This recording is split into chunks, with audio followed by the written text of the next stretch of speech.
କହିବା ଆଉ କହିବା ଭିତରେ ବହୁତ ଫରକ ଥାଏ। ସହିବା ଲୋକଟା ସବୁବେଳେ ଉପରେ ଥାଏ, କହିବା ଲୋକଟା ସବୁବେଳେ ତଳେ ଥାଏ। ଠିକ୍ କହିବି ଯଦି ମୋତେ ନିହାତି କହିବେ।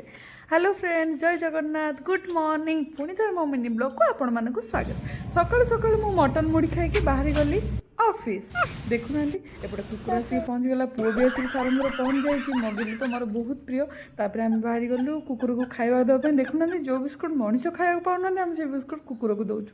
ୱାହ, ମାନିଗଲି ମୋ ଧନକୁ। ମୋ ଧନ କାନ୍ଦିକି ଦେଉଛି ଆଜି କୁକୁରକୁ ଖାଇବାକୁ। ସବୁଦିନ ସେ ଆସିକି ଫାର୍ଷ୍ଟ କୁକୁରକୁ ଖାଇବାକୁ ଦିଏ। କୁକୁର ବହୁତ ପସନ୍ଦ। ତାପରେ ଓ ବାବା ବଦମାସି ହେଇକି ହାତ ଲଗେଇ ଦେବାରୁ ମୁଁ ତାକୁ ପାଟି କରୁଛି, କରନ୍ତିନି, ଏଇଟା କରନ୍ତିନି। ତାପରେ କାନ୍ଦିଲା, ପାର୍କ ଯିବା। ଫାଇନାଲି ବାହାରି ଗଲୁ ପାର୍କ। ଦେଖୁନାହାନ୍ତି କେତେ ବଦମାସ। ଛୋଟ ଛୁଆ ମାନେ ତ ବଦମାସି ହବା ନିହାତି ନା। ଆପଣମାନଙ୍କୁ ଛୋଟ ଛୁଆ କେଉଁ ଲାଗେ ମୋତେ ନିହାତି ଆପଣ କମେଣ୍ଟରେ କହିବେ। ଦେଖୁନାହାନ୍ତି ମୁଁ ତାକୁ ବଦମାସି କରି ଏକ୍ସରସାଇଜ ଶିଖଉଛି। କେଉଁଟା କେମିତି, ଏଇଟା ସେ ଦୁଇ ଗୋଡ଼ ଦେଇକି ଏମିତି ଖେଳୁଛି। ଆପଣ ଏମିତି ଖେଳନ୍ତି କି?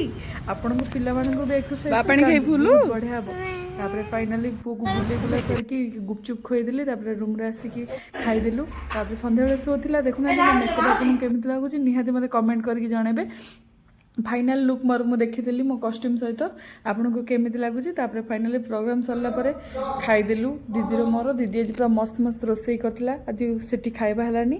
ଏତେ ସୁନ୍ଦର ସୁନ୍ଦର ଦିଦି ଯଦି ରୋଷେଇ କରିଥିବ, ଫାଇନାଲି ମୁଁ ଭାବୁଛି ଯେତେବେଳେ ଗାଁକୁ ପଳେଇବ ତାହେଲେ ମୁଁ ଏକଲା କ'ଣ କରିକି ଖାଇବି। ଛାଡ଼, ଭାରି ଦୁଃଖ ଯେ। ଆପଣ ଲାଇକ୍ କମେଣ୍ଟ ସେୟାର ଟିକେ ଜଲ୍ଦି ଜଲ୍ଦି କରିଦେଲେ ମୋ ଭିଡ଼ିଓକୁ। ଆଉ ଯଦି ଫେସବୁକ୍ରେ ଅଛନ୍ତି ନିହାତି ମୋତେ ଫଲୋ କରନ୍ତୁ। ଜୟ ଜଗନ୍ନାଥ।